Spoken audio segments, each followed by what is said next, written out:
Bueno, buenos días para todos. Sí, la verdad estuvimos con la verdad estuvimos con esta iglesia cuando recién comenzaba. Creo que estuvimos en una casa ahí en el oeste, luego se mudaron a otra casa y luego estuvimos allá arriba cerca del monumento. No sé si esto suena muy fuerte.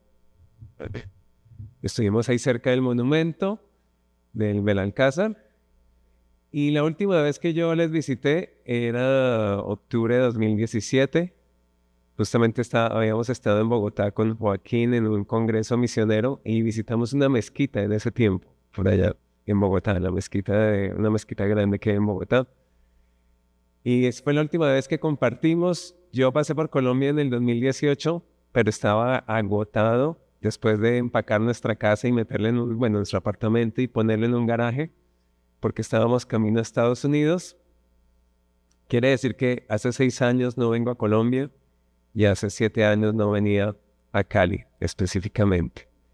Y tenía un deseo enorme de venir a Colombia, de ver a los amigos, de compartir también con la familia de mi esposa. Ya no tengo familia aquí en Colombia.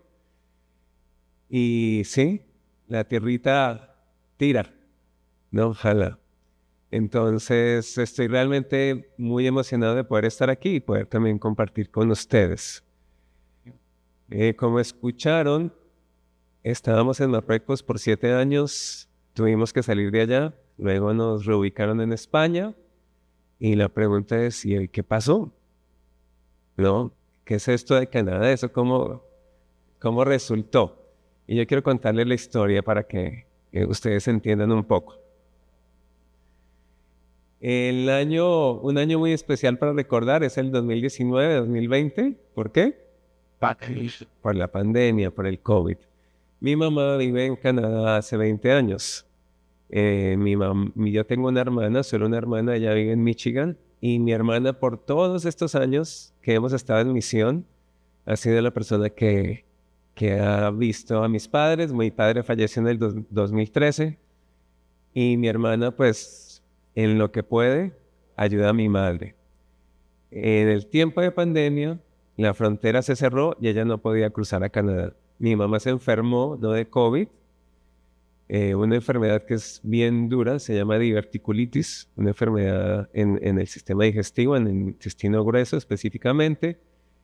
Y mi mamá la pasó muy mal. Y nosotros desde la distancia, hablando por WhatsApp, ¿no? Todos los días con ella. Así que mi esposa me dijo, vámonos a Canadá. Y yo dije, ¿qué? Sí, ya, mañana empacamos maleta, vamos, tenemos trabajo, dónde vivir y nos vamos a Canadá. Pues eso no es tan sencillo. Y me dijo ella, sí, vamos a honrar a tu mamá. Y yo, ¿qué? Vamos a honrar a tu mamá.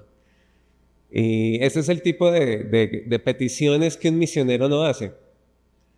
Porque el misionero está para servir al mundo, para dar la vida por la causa del evangelio, pero esto de ir a honrar a su mamá como que pareciera que no hace parte del plan. Bueno, mi esposa es persuasiva, yo también le hago mucho caso y nos pusimos a orar con los hijos y empezamos a orar y yo tenía algunos buenos contactos con la denominación allí. Y comencé a golpear puertas. Así que golpeé la puerta con la persona, con el vicepresidente de la organización que me conocía. Tenemos una buena relación y empezamos a conversar. O sea, él me hacía preguntas, qué podía hacer, qué no podía hacer, dónde quería estar. Le expliqué el motivo por el cual queríamos ir a Canadá. Y todo el proceso nos fue llevando hasta que llegamos a la última persona, el superintendente. Y la última carta dice, hermano, es un placer conocerte, qué bueno saber de ti. En este momento no hay nada. La Alianza Cristiana. En este momento no hay nada, pero si sé de algo, te digo. ¿Eso qué significaba? La puerta se cerró. ¿No? Esa es la manera cordial de decir no. La puerta se cerró y estamos hablando de finales del año 2021. Pasó el tiempo y dijimos, perdón, finales del 2020. No, eso ocurrió en 2020. Pasó el tiempo y ya olvidamos esta oración y seguimos nuestra vida. Realmente estábamos muy tranquilos, estables en España. Y en octubre del 2022, casi 2 años después, yo viajo a Canadá a acompañar a mi madre para una cirugía que ella tiene, cuando resulta que en una iglesia hispana están buscando pastor desde hace 2 años. Están buscando un pastor. Le preguntan a mi mamá, ella dice, no, yo no creo que él esté interesado. Me llaman, hablan conmigo y yo digo, Dios mío, ¿de verdad está ocurriendo esto? Llamo a mi esposa porque yo estoy solo y ella me dice, sí, amor, tranquilo, adelante. Y así que comenzamos el proceso de cambio, de mudanza, de residencias, de etcétera, etcétera, con la implicación de que por términos prácticos tenemos que dejar a nuestras hijas en España. Las dos viven allá. Ana Joy, que tiene 23, Lisa, que tiene 21, y nos venimos a Canadá con Samuel, que cumplió 18 años hace un par de meses. Entonces ponemos la primera fotografía, si es posible. Entonces esta primera fotografía pues es nuestra llegada ahí. El día que yo lo recibí, yo llegué antes a Canadá, un par de semanas antes, el día que yo lo recibí en el aeropuerto, a mi esposa y a Samuel. ¿Dónde estamos? Estamos en la primera iglesia Alianza, tal como dice el aviso. Es una iglesia hispana, para hispanos. El 80% de la congregación es colombiana, muchos de Cali, muchos del Valle. Algunos conocieron al pastor Einar Mina, pues es la iglesia donde el pastor Einar estuvo pastoreando por 23 años, lo cual ha implicado que he tenido que cambiar muchos de mis hábitos, roles y vida. Ha sido un reto para mí de vivir una vida buscando musulmanes, buscando caminos para dar el testimonio de Jesús, a pastorear una iglesia, ¿no? Con todas las implicaciones que tiene que ver con pastorear una iglesia, ¿no? Con esos temas como pastor y este vasito, ¿lo ponemos aquí o lo tiramos, ¿no? Y ese tipo de cosas que los pastores tienen que experimentar, ¿no? Entonces, bueno, esta es la iglesia. Vamos a la siguiente fotografía. Bueno, eso somos nosotros, mi esposa y yo. Vamos a la siguiente. Y bueno, esta es la iglesia. Es un grupo que se formó para una actividad de diciembre del año pasado, que se hizo un concierto muy especial. Y la siguiente fotografía creo que es una foto que es la más reciente, más o menos de la congregación. No están todos. Hoy día las iglesias, la gente se mueve mucho, entonces hay unos que vienen un domingo o 2 domingos al mes. Pero bueno, tenemos el privilegio de estar en un lugar donde vienen muchos hispanohablantes, latinoamericanos. Tenemos mexicanos, argentinos. ¿Qué ciudad? Toronto. Toronto, gracias por preguntar. Estamos en Toronto y bueno, el Señor nos da el privilegio ahora de servir a los inmigrantes que vienen de América Latina, especialmente ahí a la ciudad de Toronto. Todos los domingos hay alguien nuevo y no hacemos mucha publicidad y no hacemos nada. Solamente las personas están buscando un lugar donde reunirse y compartir con hermanos en su fe. Y la última fotografía creo que es la familia. Sí, muy bien. Entonces aquí estamos en el verano. Fuimos a ver a las niñas en España y nos invitaron me invitaron a oficiar una boda, ahora como muy pastoral. Y bueno, estamos ahí con mi esposa, que está al lado, Ana Joy, que es la mayor, que tiene 23, ya terminó la universidad, está trabajando, ella es enfermera. Lisa, que estudia exactamente educación social, pero es como la parte de intervención del trabajo social. Y Samuel, que está con nosotros, que comenzó la universidad hace menos de 2 meses. Así que pues los pongo un poco al día de ¿y por qué? ¿Qué pasó? ¿No? ¿Por qué estamos allí? Dios respondió una oración que yo no entendía cómo, por qué, pero Dios es sorprendente. El regalo para mí, pues, que sigo haciendo algo que me encanta hacer, enseñar la palabra, eh, ser de edificación para el cuerpo de Cristo y servirle a Él, que ha sido nuestro sueño desde hace años. Así que pues doy gracias a Dios porque pues con estas oraciones atrevidas, Él se encarga de organizar el resto de cosas para que esto ocurra. Y aquí estamos. Bueno, y el día de hoy, si ustedes vieron el aviso,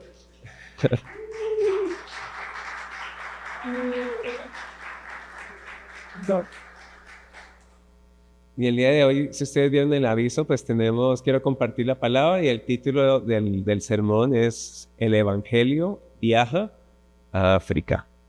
¿Sí? Y espero que les anime.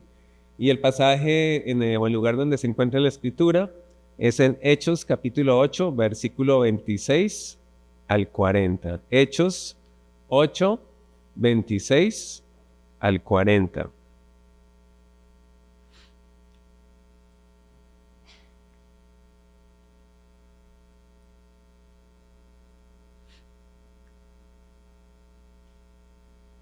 Bueno, dice la palabra del Señor. Un ángel del Señor habló a Felipe, diciendo: levántate y ve hacia el sur por el camino que desciende de Jerusalén a Gaza, el cual es desierto. Entonces él se levantó y fue. Y sucedió que un etíope eunuco, funcionario de Candace, reina de los etíopes, el cual estaba sobre todos sus tesoros y había venido a Jerusalén para adorar, volvía sentado en su carro y leyendo al profeta Isaías. Y el Espíritu dijo a Felipe: acércate y júntate a ese carro. Acudiendo Felipe, le oyó que leía al profeta Isaías, y dijo: ¿pero entiendes lo que lees? Él dijo: ¿y cómo podré si alguno no me enseñare?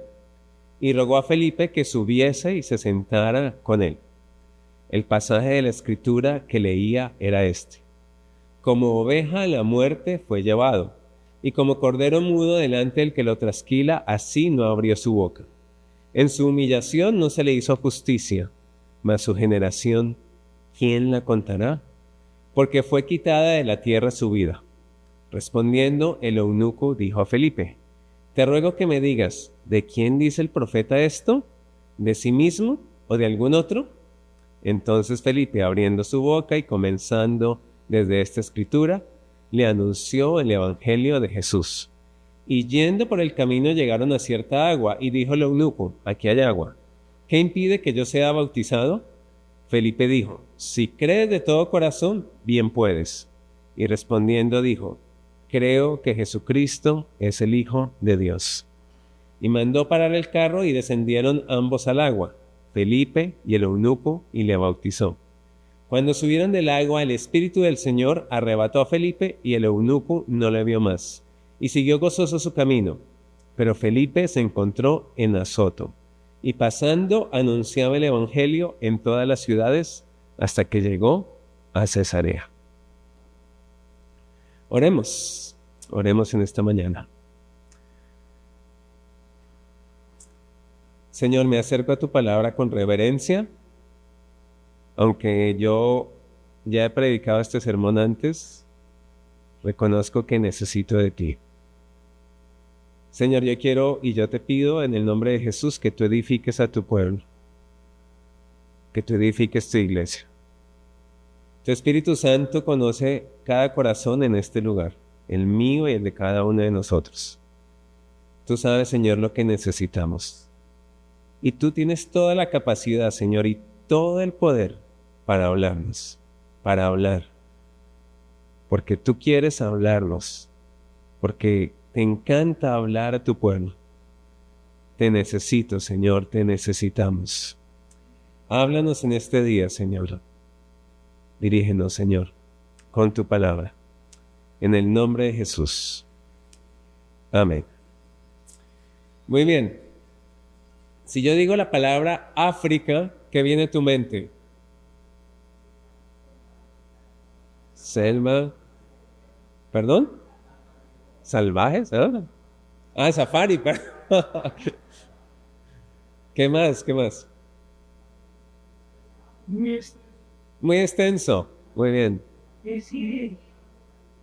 Bueno, alguien me dijo en una iglesia, gente de tez morena, de una manera muy respetuosa, ¿no? Bueno, en nuestra iglesia tenemos muchos. Bueno, cuando uno piensa en África, piensa en muchas cosas. En realidad, África es más que un continente, es un mundo, ¿sí? Un africano diría que África es el continente más grande de la Tierra. Obviamente lo diría un africano, ¿no? Sabemos que Asia es el continente más grande. Pero África tiene el mayor número de países por continente. Su número es 54 y otros países reconocen hasta 58 países en África. Es el segundo continente con más habitantes de la Tierra, lógicamente después de Asia. En África habitan 1.500 millones de habitantes. De estos 1.500 millones, más del 45% se confiesa cristiano. Y de ese porcentaje, de ese 45%, la tercera parte de ellos son evangélicos. Por lo tanto, África es el continente que tiene mayor porcentaje de cristianos en el mundo, seguido en segundo lugar por Latinoamérica. ¿Sí? Pero ¿cómo comenzó todo? ¿Existe alguna referencia en la Biblia? Bueno, en Hechos de los Apóstoles, que es el libro de hoy, esta historia es la segunda referencia a África. ¿Sabes cuándo fue la primera? La Biblia, el libro de los Hechos, hablando de África. Bueno, la primera referencia a África se encuentra en el inicio del libro. ¿Cuándo? El día de Pentecostés.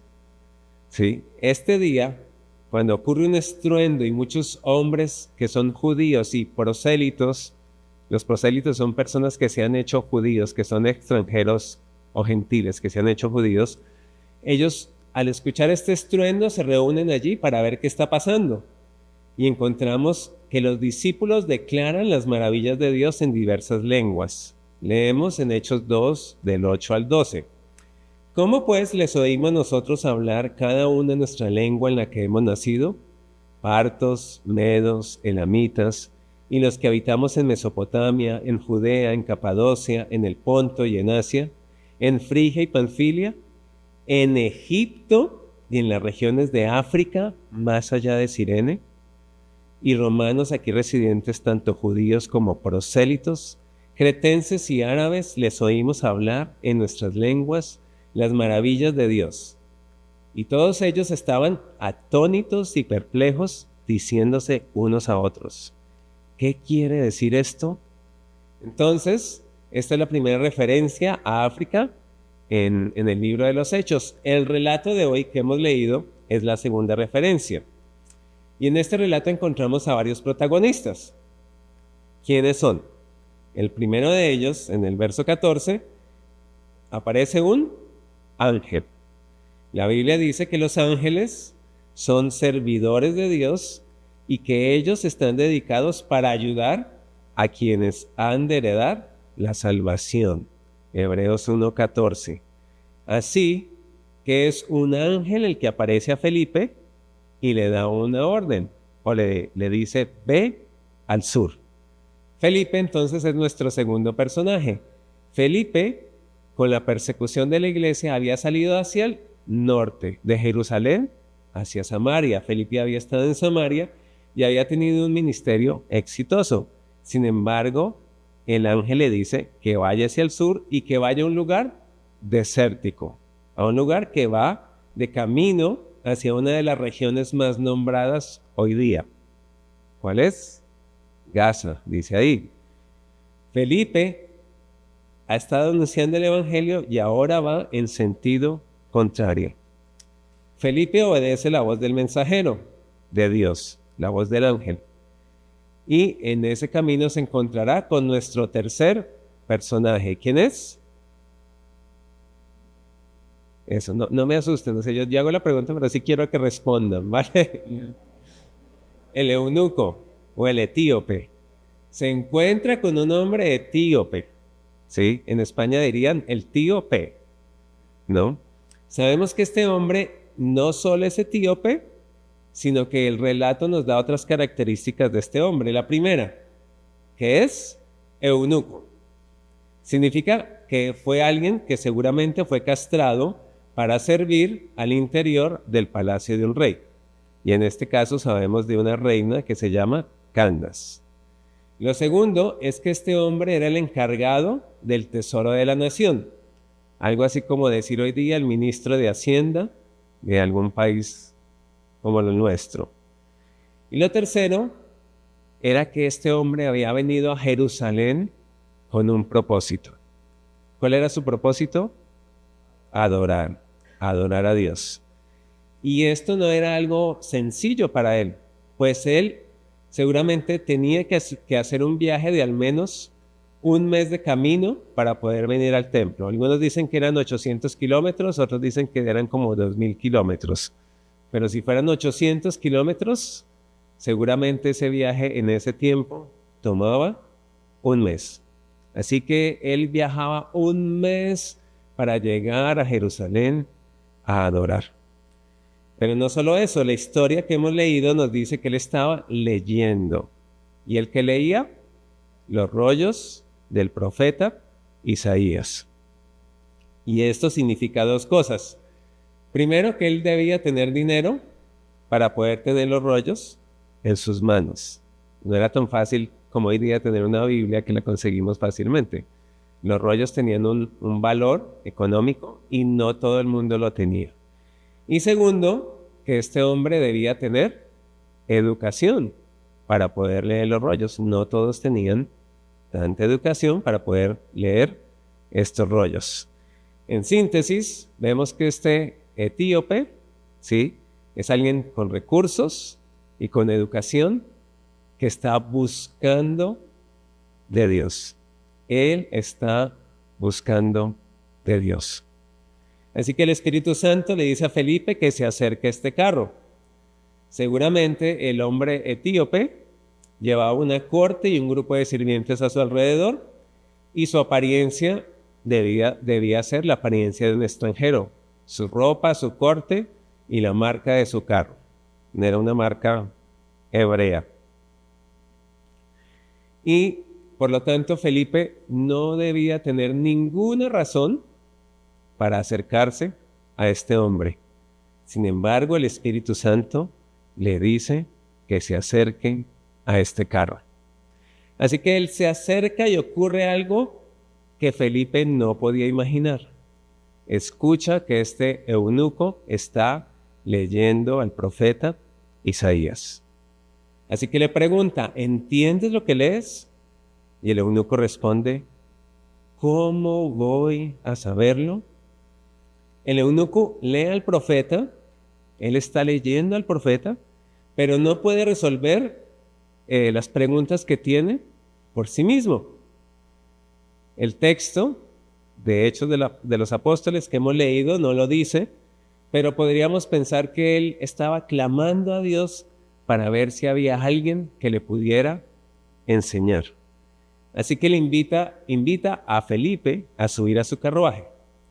La Reina Valera dice, le rogó.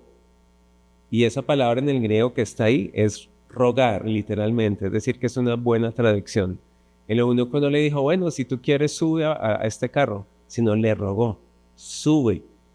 Le rogó que subiese y se sentase con él. El eunuco sabía muy bien que los judíos evitaban a los extranjeros para no contaminarse. Recordemos que no comían con extranjeros, por ejemplo. Así que le ruega. ¿Por qué le ruega? Porque el eunuco está sediento de entender. Él quiere realmente entender. La pregunta que él hace es, ¿de quién está hablando aquí? ¿De sí mismo? ¿De algún otro? ¿De quién habla este profeta? ¿Quién como oveja a la muerte fue llevado? ¿Quién actuó como cordero que enmudece delante del que lo trasquila? ¿A quién no se le hizo justicia y se le trató como un criminal? ¿Y quién fue cortado de la tierra sin descendencia, como si nunca hubiera existido? ¿Quién fue arrancado de la tierra sin descendencia, como si nunca hubiera pasado por este mundo? Pero este texto del profeta se refería a alguien que era todo lo contrario. Alguien que fue arrancado de la tierra sin descendencia, como si nunca hubiera existido. El texto, tú y yo sabemos que se refiere a Jesús.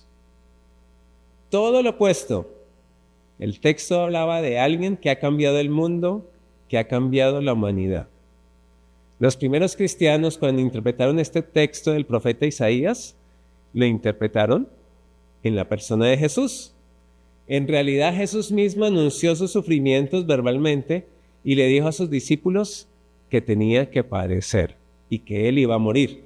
Jesús lo anunció. Inclusive en la última cena, lo que conocemos nosotros, Jesús partió el pan y bebió la copa y anunció sus padecimientos. De manera que no debemos tener duda alguna, por si la hay, de que este pasaje de Isaías se refiere a Jesús. Un pasaje que fue escrito 400 años antes de Jesús. A partir de estas escrituras, entonces, nos relata la historia que Felipe le anunció el evangelio. Así que el corazón del eunuco empezó a arder de fe en su interior. Tanto su ardor que le lleva a preguntarle a Felipe, ¿y qué impide que yo sea bautizado? Esta pregunta, sencilla, realmente es interesante, porque si algo ha experimentado este hombre en su búsqueda del Dios verdadero, es una lista de impedimentos.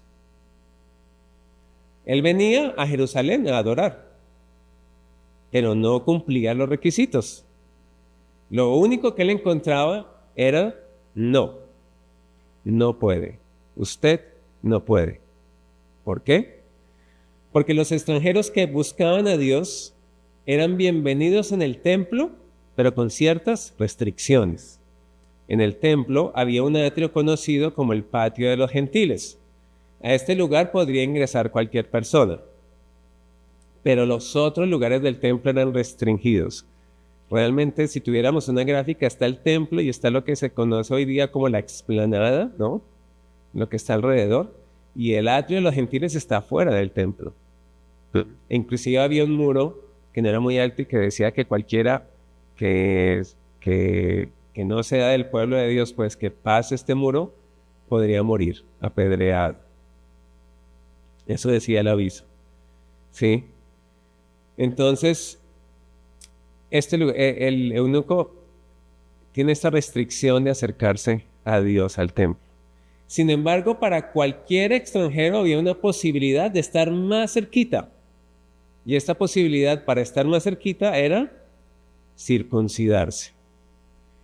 La circuncisión era la señal de que alguien, que era un extranjero, entraba a formar parte de la comunidad del pacto. Y quien hacía esto se le llamaba o se le conocía como prosélito.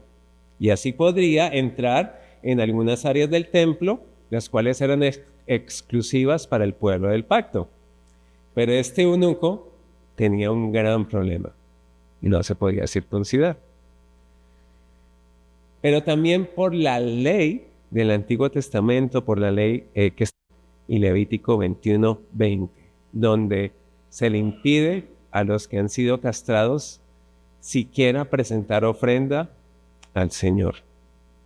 Así que esta pregunta de ¿qué impide que sea bautizado? Tiene mucho sentido. A esta pregunta, Felipe responde, no hay impedimento. No hay impedimento. Si crees, de todo corazón. Lo único que tienes que hacer, creer de todo corazón. El eunuco entonces confiesa a Jesús y es bautizado, y sorprendentemente Felipe desaparece al ser arrebatado por el Espíritu Santo. Dice la palabra que Felipe continuó su camino hacia el norte en dirección al lugar donde él se establecería, donde viviría, en Cesarea. En el futuro, en este libro de los Hechos, le encontraremos acompañado de su familia y hospedando al apóstol Pablo. De camino hacia este lugar, Felipe anunciaría el evangelio en todas las ciudades donde pasaba. Y por eso a él se le conoce con el nombre de Felipe, el evangelista. El evangelista. Esa es nuestra historia. ¿Qué aplicaciones podemos dar a este relato? La primera, el evangelio es para ser anunciado. El contexto de este capítulo de Hechos de los Apóstoles es persecución. Sin embargo, en este capítulo 8 hay un verbo que se repite 5 veces, ¿sí? Evangelus, que lo podríamos traducir como evangelizar, que de manera más precisa significa anunciar las buenas nuevas. Es como alguien que trabaja en una estación de tren, ¿sí?, donde se ha dañado el sistema de información, las pantallas no funcionan, la información no funciona, entonces alguien se pone en un lugar alto y empieza a anunciar qué es lo que está sucediendo y qué es lo que va a pasar. Está llegando este tren, sale tal tren, ¿sí?, en 15 minutos llega tal otro, empieza a anunciar. Así que este verbo de evangelizar tiene esa connotación de anunciar. La buena noticia del evangelio se anuncia. ¿Sí? Dice la palabra que el Señor se le ocurrió salvar al mundo por la locura de la predicación. Así que yo les pregunto, y yo te pregunto más bien, ¿has pensado que es mejor quedarse callado y no proclamar el evangelio? O tal vez, si no has pensado de esta manera, te pregunto, ¿estás realmente pidiendo a Dios en oración que te dé oportunidades para anunciar su evangelio? Sí. La realidad es que hay gente que posiblemente no conocemos, pero ellos de corazón puede ser que estén buscando a Dios. Están necesitados, están buscando una respuesta y están clamando a Dios. Ellos no tienen idea de nosotros, ni nosotros de ellos. Pero Dios, sí, Dios lo sabe. Y creo que si tú le pides al Señor por oportunidades para anunciar el evangelio, Él te puede llevar a aquellos que te van a rogar que se lo anuncies. Y yo te pido que cuando esto suceda, se lo digas a otros y le cuentes cómo Dios sí lo puede hacer. Entonces, lo primero, el evangelio es para ser anunciado. Segundo, el evangelio es un mensaje de gracia para todo el mundo. No es algo que tú te mereces o que has alcanzado o que has logrado. El evangelio sabemos que es un regalo de Dios. El evangelio no consiste en una lista de leyes y de requisitos que hay que cumplir. Demasiados predicadores hoy día se enfocan en lo que debemos hacer por Dios. Pero el evangelio empieza y se fundamenta en lo que Jesucristo ha hecho por nosotros. No es que hubiéramos amado a Dios primero, sino que Él nos amó a nosotros. Por lo tanto, lo que hacemos para Dios es resultado de lo que Dios ha hecho en nosotros. Eso significa que nuestro mensaje no es exclusivo para los que se parecen a nosotros o para los que consideramos que serían buenos candidatos para convertirse en seguidores de Jesús. Posiblemente este evangelio es muy especial para aquellos que no se parecen a nosotros, aquellos que hasta ni nos caen bien. El mismo profeta, el profeta Isaías, que era el que leía este eunuco en su carro, más adelante en el capítulo 56, tenía una promesa para el extranjero y para los eunucos. Isaías 56, 3 al 4, dice lo siguiente: y el extranjero que siga a Jehová, no hable diciendo, me apartará totalmente Jehová de su pueblo, ni diga el eunuco, he aquí yo soy árbol seco, porque así dijo Jehová: a los eunucos que guarden mis días de reposo y escojan lo que yo quiero y abracen mi pacto, yo les daré lugar en mi casa y dentro de mis muros, y nombre mejor que el de sus hijos, que el de hijos e hijas. Nombre perpetuo les daré que nunca perecerá. Así que la promesa del Señor para el eunuco, esta promesa de Isaías, había llegado a su cumplimiento. ¿En quién? En Jesucristo. Yo les daré lugar en mi casa, prometía el Señor. Yo les daré lugar dentro de mis muros, prometía el Señor. Yo les daré nombre mejor que el de hijos e hijas, porque no podían tener descendencia. Nombre perpetuo les daré, que nunca perecerá. Así que el eunuco, desde ahora, desde ese momento, él tenía lugar en la casa de Dios, dentro del templo del Dios de los cielos. ¿Sabes cuál es ese templo? La iglesia universal. La Biblia dice que nosotros, tú y yo, ahora somos el templo del Espíritu Santo, ¿sí? Pero además el eunuco tenía acceso al templo de Dios celestial. La promesa era de un nombre perpetuo que no perece, y esto nos habla de vida eterna con Dios. Por lo tanto, ya la muerte no es el fin, porque en Jesús, el Hijo de Dios, tenemos vida eterna. Así que no se trata de lo que tú haces, de tu ocupación, de tu condición social, de tu color de piel, de lo que has hecho, de lo que no has hecho, de tu origen, de tu raza, cultura. Jesús acepta, recibe y promete un nombre perpetuo para todo aquel que cree en Él de todo corazón. Y el único requisito es estar dispuesto para venir a Él y pedirle que Él reine en la vida. Así que el Evangelio es para ser anunciado, y este Evangelio de gracia es un mensaje de gracia para todo el mundo. Y el tercero, y es lo más impresionante, es que el Evangelio llega a lugares inimaginables. ¿Por qué? Porque es Dios quien dirige la misión. Este eunuco africano aparece en medio de una iglesia que está siendo perseguida. No estamos hablando de una iglesia fuerte, con riqueza, una gran organización que dice, vamos a alcanzar el mundo. Sino el contexto es la persecución. Esta iglesia del tiempo de los Hechos es principalmente judía.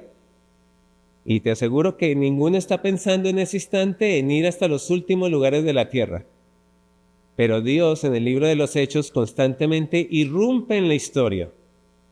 En este caso por medio de un ángel y con su espíritu. Y hace que la semilla del Evangelio vaya en otra dirección. Vaya a África.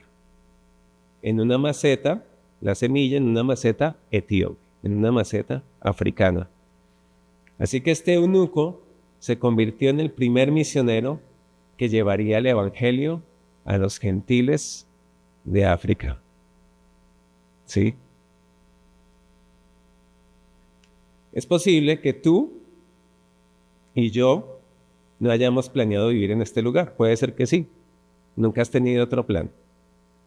Pero puede ser que estés aquí y no eran tus planes.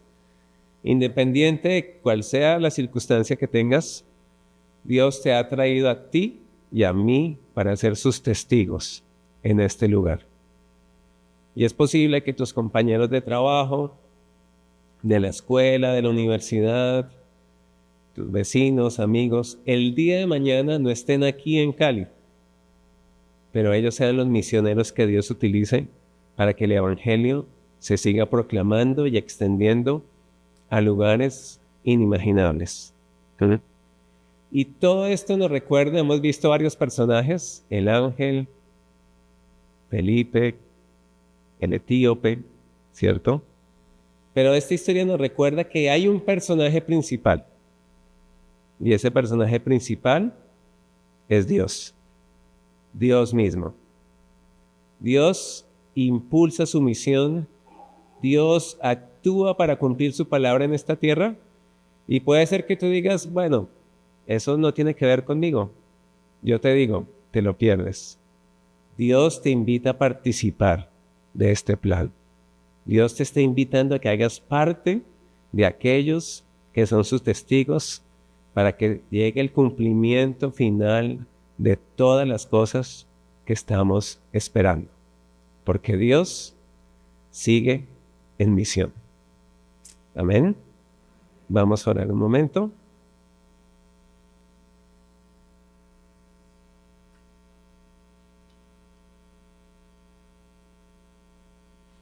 Y es bueno tener un momento de silencio en respuesta a esta palabra, conforme el Señor te haya hablado.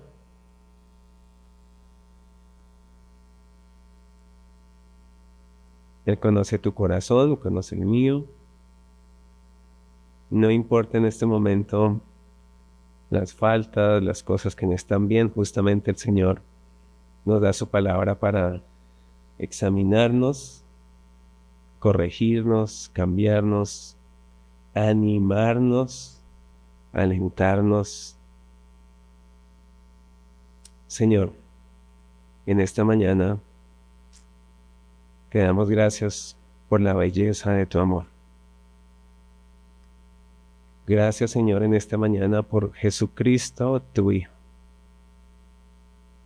que nos ha perdonado, nos ha limpiado, nos ha purificado, nos ha restaurado. No porque lo merezcamos o lo mereciéramos, sino por puro y físico amor, por la gracia tuya. No somos dignos, Señor, de ti, pero tu amor es exuberante, Señor. Tu amor es único. Y hoy nos tienes aquí, Señor, en este lugar reunidos. Algunos nos has llevado lejos, otros no. Pero a cada uno de nosotros, Señor, nos has salvado de nuestros pecados y nos has perdonado y de nuestra maldad y nos has reconciliado contigo. Señor, yo no quiero ser de aquellos que cree que se ha ganado algo. No quiero ser de aquellos que se cree mejor que los demás y que es arrogante pensando que ahora yo sí sé la verdad y entonces yo estoy en el camino correcto. No, Señor. Hazme un instrumento para que aquellos raros, aquellos que pienso que no merecieran estar cerca de ti, sean recibidos y sean aceptados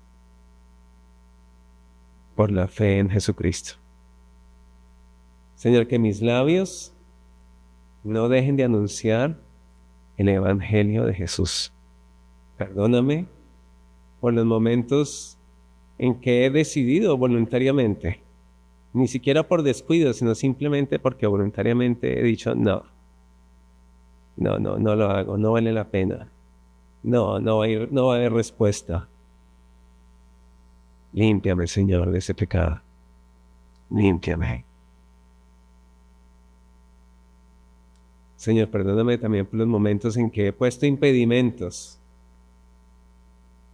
para los que te están buscando, que quieren una palabra de esperanza, que quieren un momento de liberación, de sanación. Y yo me convierto en un obstáculo, Señor. Y perdóname también por los momentos en que he pensado que por desinformación seguramente, que este evangelio cada vez tiene menos personas que lo creen, cuando la realidad en el mundo es que cada vez, Señor, cada vez hay más personas que te van conociendo. No puedo mirar el día a día, pero puedo leer la historia. Tú sigues siendo el Señor de la historia y tu reino llegará a su fin, o cumplirá más bien su fin, su propósito, para que tú reines y tú gobiernes sobre todas las naciones de la tierra, sobre esta tierra. Gracias, Señor Jesús, por tu resurrección, porque vives y reinas y estás sentado a la diestra del Padre, con toda autoridad y dominio, glorificado, y sigue reinando, Señor. En Cristo Jesús. Amén. Amén. Amén.